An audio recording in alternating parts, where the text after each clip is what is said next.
بسم اللہ الرحمن الرحیم۔ قائد اعظم رحمۃ اللہ علیہ آج کا ہمارا عنوان ہے مضمون کا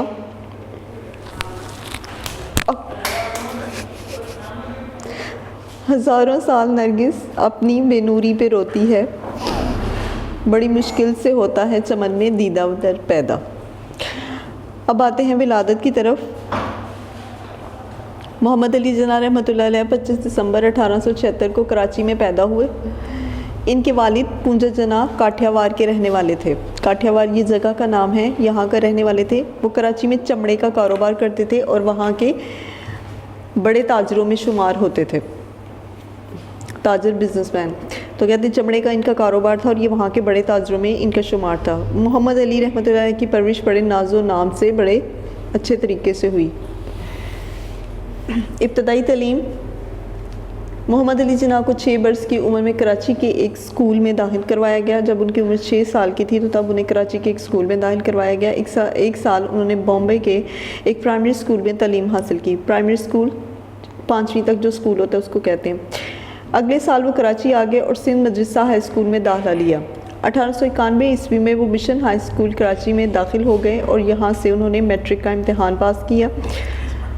اس وقت آپ کی عمر 16 سال تھی۔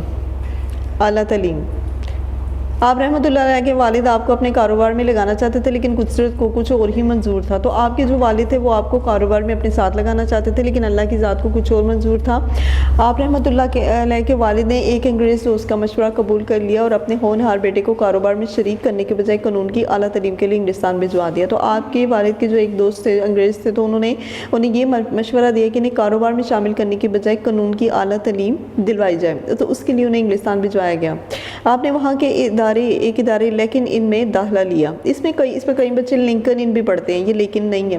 لنکن ان اس ادارے کا نام تھا جہاں پر انہوں نے داخلہ لیا، کیونکہ اس کے مین گیٹ پر دنیا کے مشہور قانون دانوں کے نام لکھے ہوئے تھے اور ان میں نبی پاک صلی اللہ علیہ وسلم کا نام بھی درج تھا، یعنی کہ دنیا کے جو مشہور قانون دان تھے ان میں نبی پاک صلی اللہ علیہ وسلم کا نام بھی شامل کیا گیا تھا۔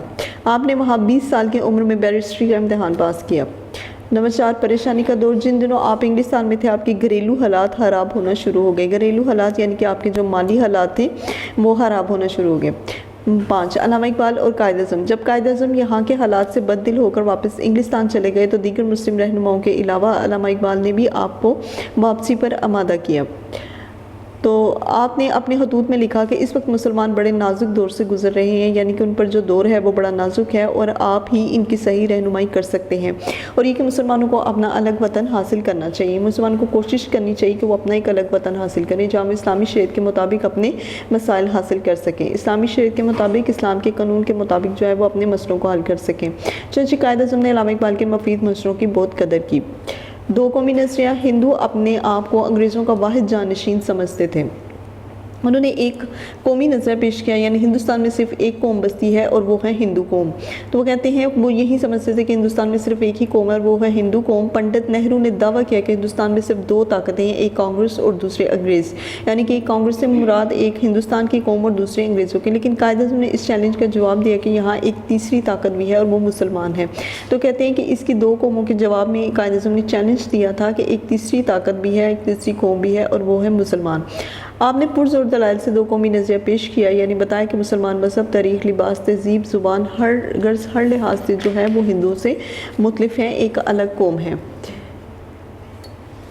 یہاں تک کہ ہندو گائے کو اپنا خدا مانتے ہیں جبکہ مسلمان جو ہے اس کے گلے پر چھری چلاتے ہیں۔ تو وہ کہتے ہیں کہ ہندوؤں میں اور مسلمانوں میں یہ فرق ہے کہ ہندو جو ہے وہ گائے کو اپنا خدا مانتے ہیں اور مسلمان جو ہے وہ اس کو ذبح کرتے ہیں۔ تو پھر دونوں قومیں ایک جگہ کس طرح رہ سکتی ہیں؟ تو کہتے ہیں قائد اعظم نے یہ کہا کہ خدا ماننے والے گائے کو ایک یہ قوم اور دوسری یہ جو ہے اس کو ذبح کرنے والے، تو یہ دونوں کبھی بھی اکٹھے نہیں ہو سکتے۔ یہ 2 قومی نظریہ قیام پاکستان کی بنیاد بنا تھا۔ قرارداد پاکستان 23 مارچ 1940 کو لاہور میں مسلم لیگ کا سالانہ اجلاس قائد اعظم رحمۃ اللہ علیہ کی صدارت میں منعقد ہوا، جس میں مشہور طرحی قرارداد پاکستان منظور ہوئی، جس کا نام قرارداد پاکستان کے نام سے مشہور ہوا۔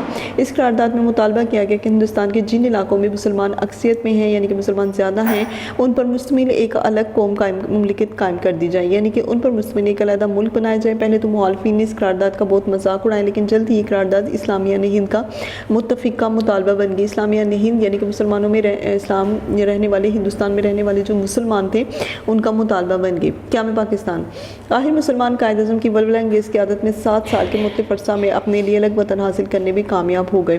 آخر کار مسلمانوں نے جو ہے وہ اپنے لیے ایک علیحدہ وطن حاصل کیا اور 14 اگست 1947 کو پاکستان دنیا کی عظیم ترین اسلامی سلطنت کی صورت میں دنیا کے نقشے پر ظاہر ہوا۔ قائد اعظم اس کے پہلے گورنر جنرل مقرر ہوئے۔ آپ نے دن رات جو ہے سخت محنت کی اور اپنی بیماری کی پرواہ بھی نہیں کی۔ شروع ہو گئے تھے، آپ کی والدہ کا انتقال ہو گیا اور والد کو کاروبار میں زبردست نقصان ہوا۔ اس کے بعد جو ہے وہ آپ کی والدہ کا انتقال ہوا اور آپ کے والد جو ہے انہیں کاروبار میں نقصان ہوا اور ان کی مالی حالت جو ہے وہ کافی بگڑ چکی تھی۔ نوجوان محمد علی جناح نے ان حالات کا ہمت اور حوصلے سے مقابلہ کیا اور کراچی میں وکالت شروع کی۔ بمبئی میں وکالت، جب کراچی میں وکالت کی کوئی صورت نظر نہ آئی تو آپ ممبئی چلے گئے۔ ابتدائی 3 سالوں میں آپ کو کوئی مقدمہ نہ ملا اور آپ رحمۃ اللہ علیہ کو بڑی مشکلات کا سامنا کرنا پڑا، لیکن آپ نے کوئی ہمت نہ ہاری۔ آخر آپ کو کچھ عرصے کے لیے پریزیڈنسی مجسٹریٹ کے عہدہ کی پیشکش کی۔ اس کو ذرا واضح کر دیں۔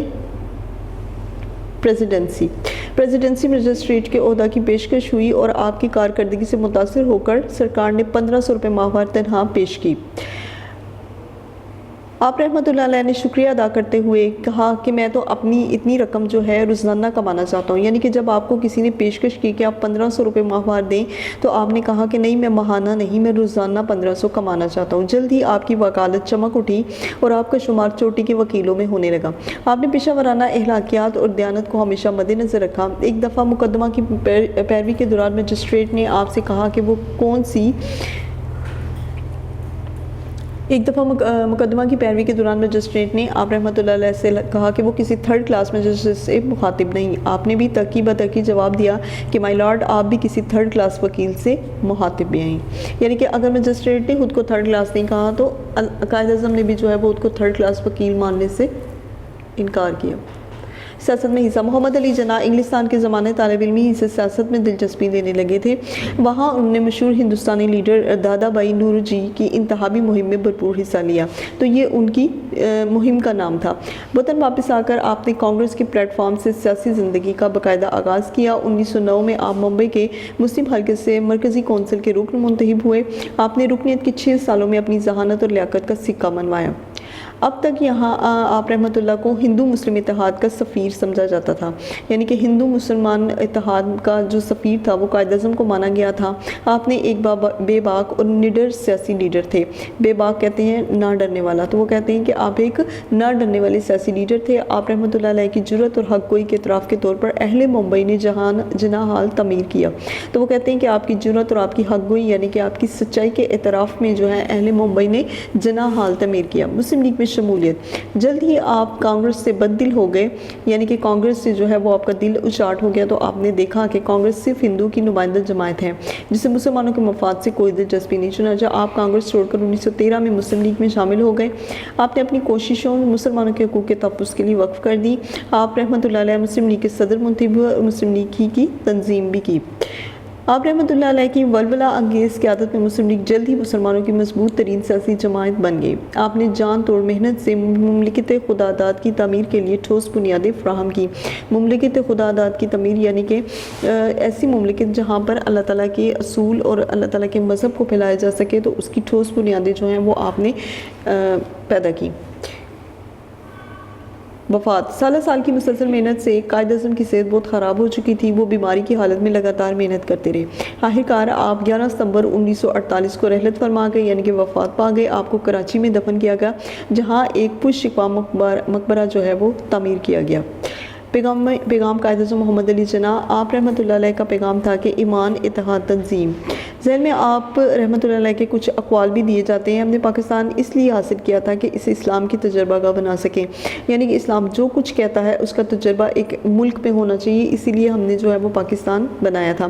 ہمارا آئین جو ہے وہ بنایا 1400 سال پہلے سے موجود ہے، یعنی کہ قرآن پاک کی صورت میں جو ہے وہ کہتے ہیں ہمارا آئین آج سے 1400 سال پہلے کا موجود ہے، یعنی قرآن مجید نے ہم نے پاکستان اس لیے حاصل کیا تھا کہ اپنی انفرادی و اجتماعی زندگیوں میں اسلام کو نافذ کر سکیں۔ تو قائداعظم کا مضمون جو ہے کلاس بھی آپ کو کروایا جا چکے، تو امید ہے آپ اس کا تلفظ خاص طور پر بہتر کریں گے اور اس کے الفاظ مانی بھی۔ اللہ حافظ، فی امان اللہ۔ ویڈیو پسند آئی تو لائک کریں، اپنی رائے کمنٹ کریں۔ ایسے ہی مزید ویڈیوز کے لیے ہمارا چینل سبسکرائب کریں اور بیل کا آئیکن دبائیں تاکہ آپ کو ہر ویڈیو کا نوٹیفیکیشن ملتا رہے۔